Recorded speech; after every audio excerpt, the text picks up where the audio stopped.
We begin with developing news at 4. Cities across the country, including here in southern Colorado, are preparing for potential unrest. The Memphis Police Department is expected to release video of the violent traffic stop that resulted in the death of 29-year-old Tyree Nichols. The 5 fired officers involved are now facing second-degree murder and kidnapping charges.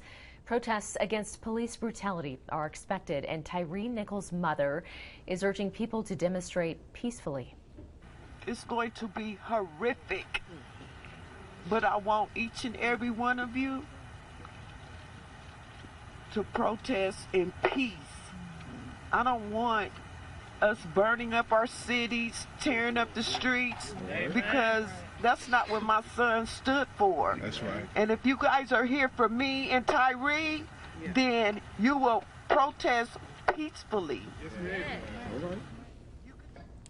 And what you're looking at now is video from a candlelight vigil that was held last night in Memphis. Investigative reporter Dan Beatty is live outside the Colorado Springs Police Department headquarters, where officers are preparing for protesters. Dan.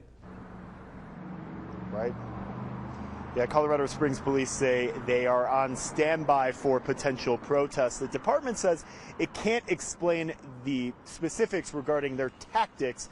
However, the focus, should a protest erupt, is to keep people safe and to protect people's First Amendment rights. I'm told officers are ready and actively preparing for protests should they erupt after the release of the police body-worn camera video of Nichols' violent arrest that's set to be released in about an hour or so. The police chief in Memphis has condemned the actions of her own officers, calling the arrest of Tyree Nichols, seen on police body-worn camera video, quote, heinous, reckless, and inhumane. Today, one Southern Colorado law enforcement leader spoke with 13 Investigates today ahead of the video release. Police Chief Chris Noller is condemning the 5 Memphis officers' actions. I think historically in law enforcement, we've had a reluctance to speak out against poor behavior by officers such as this.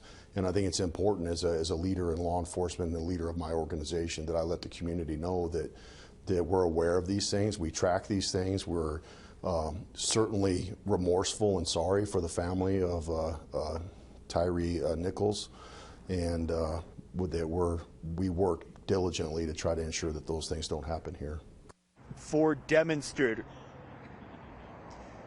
Chief Noller says his agency is prepared for demonstrations. He says his officers actually prepare for protests all year round. As of right now, it's unclear when or if protests will happen here in southern Colorado. Colorado Springs police say no matter what happens, they will, quote, handle any demonstrations respectfully, professionally, and lawfully.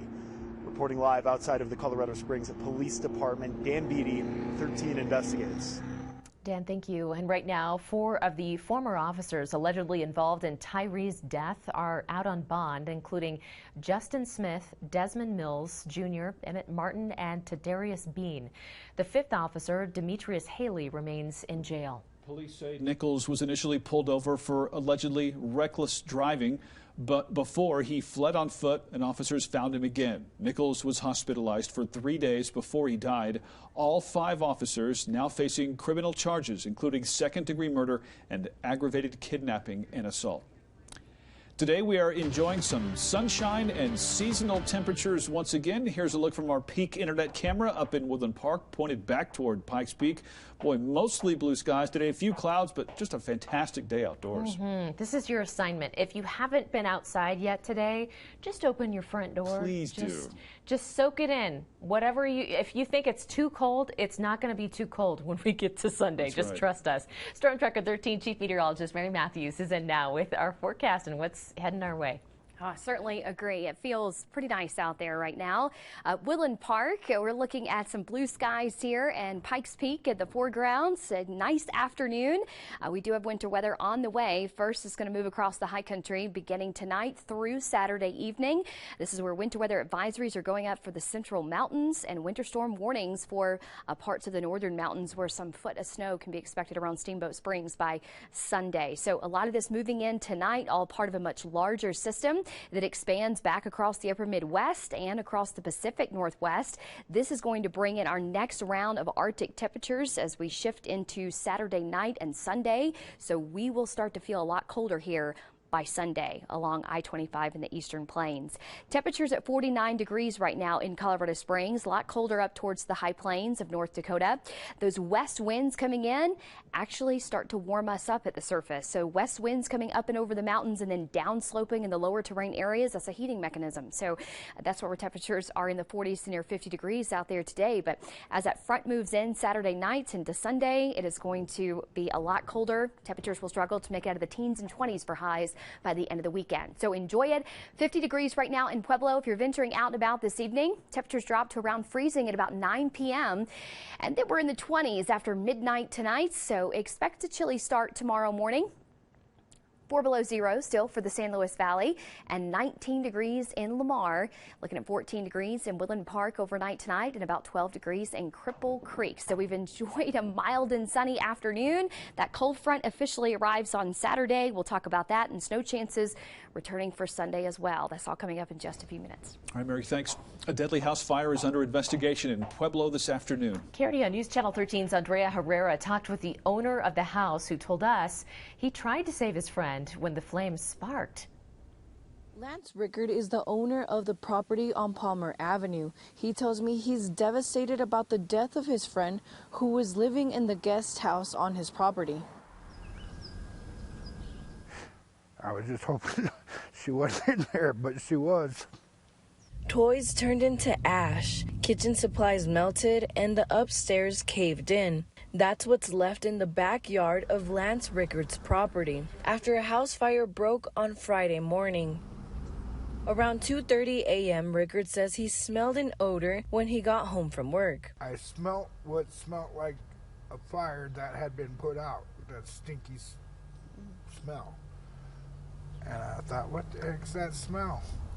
And I looked around, I didn't see nothing.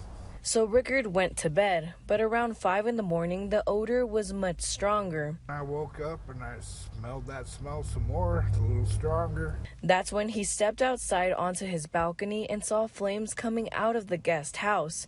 Rickard ran to the home and opened the door. That smoke engulfed me, the flames started flaring up. That's when he called 911. Firefighter crews arrived minutes later. 20 firefighters put out the fire in 24 minutes. I thought the whole place was going to catch on fire. Rickard says he has no idea what could have started the fire in the back house. Now fire crews are investigating the cause. The identity of the woman who died in the fire has not been released yet. Reporting in Pueblo, Andrea Herrera, KRDO News Channel 13.